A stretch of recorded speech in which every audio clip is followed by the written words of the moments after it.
Iranians in their millions have staged nationwide rallies marking the 39th anniversary of the 1979 Islamic Revolution that toppled the US-backed Pahlavi monarchy. Imam Khomeini, who led the revolution, was forced to spend 14 years in exile.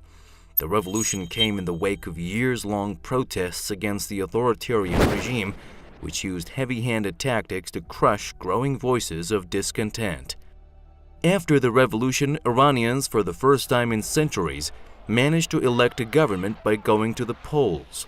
They also got their first taste of national independence, since the Shah was largely dependent on the West, notably the US and UK, who benefited from Iran's natural resources, including its oil fields.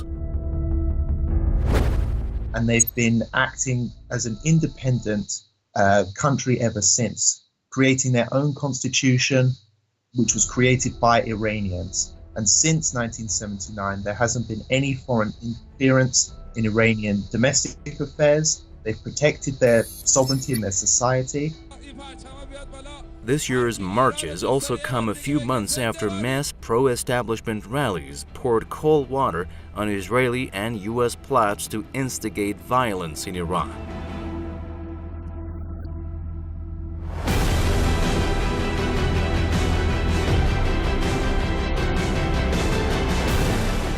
The 1979 Islamic Revolution in Iran also saw major changes in the country's foreign relations.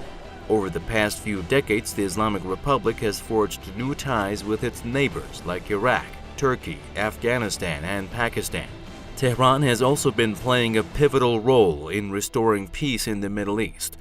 Iran's military know-how was a key factor in the defeat of foreign-backed terrorists in Iraq and Syria. Nevertheless, some Western countries and repressive Persian Gulf monarchies accuse Iran of destabilizing the region. This comes as many of those states are among the known sponsors of terrorists who have been wreaking havoc in the Middle East. They don't allow freedoms or human rights, and some of those countries, I can name a few from the Gulf, don't even have constitutions. So they don't have rights in the way that the West claims that it advocates for. But Iran, on the other hand, is totally different. They have constitution, they have elections, they have a parliament as well. And it's a country which not only has so much to offer us in terms of politics and progressive ways of thinking, but also from a more pragmatic point of view, has a lot to offer us economically.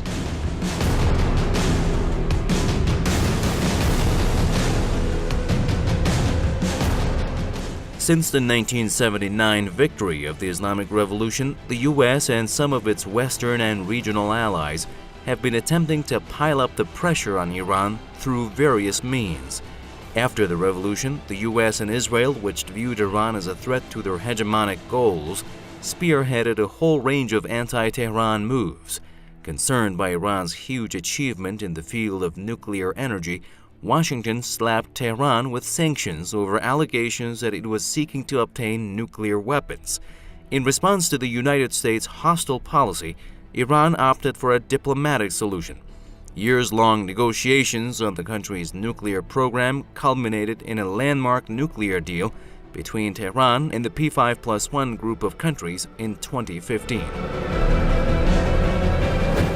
Well, basically, I would say that Iran has been proving to the international community that not only is it a country that has many opportunities that the international community should be taking advantage of, but also that it's a country which provides an opportunity for negotiations, for diplomacy, and it's also an advocate for democracy as well.